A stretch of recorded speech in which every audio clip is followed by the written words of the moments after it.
क्या होगा अगर एक मकान मालिक अपने किराएदार को जबरन अपनी संपत्ति से बाहर निकाल दे? क्या होगा अगर एक मकान मालिक अपने किराएदार का शोषण करना शुरू कर दे? तो आइए दोस्तों, मैं आपका दोस्त शुभम आज फिर आप सबके बीच उपस्थित हूँ और आज चर्चा होगी राइट्स ऑफ टेनेंट यानी कि किराएदार और उनसे जुड़े अधिकारों के बारे में।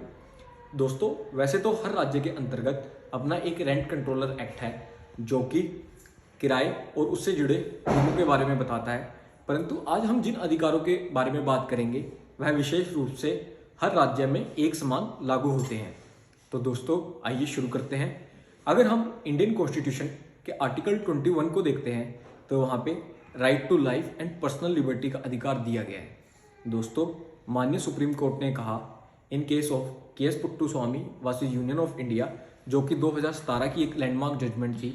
इस केस में सुप्रीम कोर्ट ने कहा कि आर्टिकल 21 के तहत हर भारतीय नागरिक के पास एक राइट है, राइट टू प्राइवेसी का यानी निजता का अधिकार। दोस्तों, यह राइट एक किराएदार के पास भी है, जिससे कि एक बार मकान मालिक अपने किराएदार को प्रॉपर्टी किराए पर देता है तो वह उसकी प्रॉपर्टी में उसकी मर्जी के बिना हस्तक्षेप नहीं कर सकता। दोस्तों, यहाँ पे दूसरा अधिकार है right to water and right to electricity. दोस्तों, जब 1947 में जवाहरलाल नेहरू जिन्हें ऑब्जेक्टिव रेजोल्यूशन दिया जिसके बेस पे हमारा इंडियन कॉन्स्टिट्यूशन बना है, उसमें जो राइट टू वाटर है और राइट टू इलेक्ट्रिसिटी है, इनको हमारा मौलिक अधिकार बताया गया।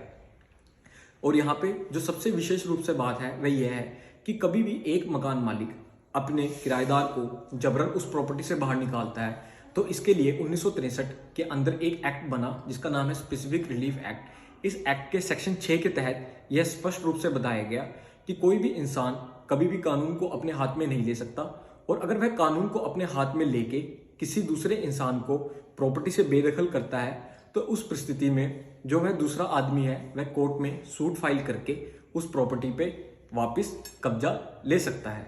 दोस्तों, यह सूट ओनर यानी कि मालिक के खिलाफ भी पाया जा सकता है। इस सूट को जो पाने के लिए जो टाइम पीरियड है वह सेक्शन 6 के तहत 6 महीने का दिया गया है। और यहाँ पे जो याद रखने वाली बात यह है कि जो इस सूट का डिसीजन है उसके अगेंस्ट कोई अपील भी फाइल नहीं होती।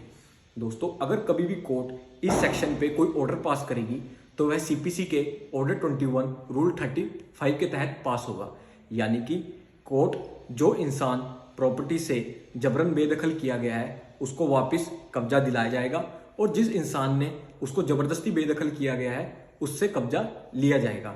और इस परिस्थिति में यहाँ पे सेक्शन 74 सीपीसी का जो खुद ब खुद एक अहम रोल प्ले करता है वह यह है कि अगर कोई इंसान किसी इंसान को जबरन किसी प्रॉपर्टी से बेदखल करता है तो उस परिस्थिति में उसको 30 दिन तक की सिविल प्रिजन भी हो सकती है, यानी कि सिविल रूप से एक सजा सुनाई जा सकती है। जय हिंद, जय भारत।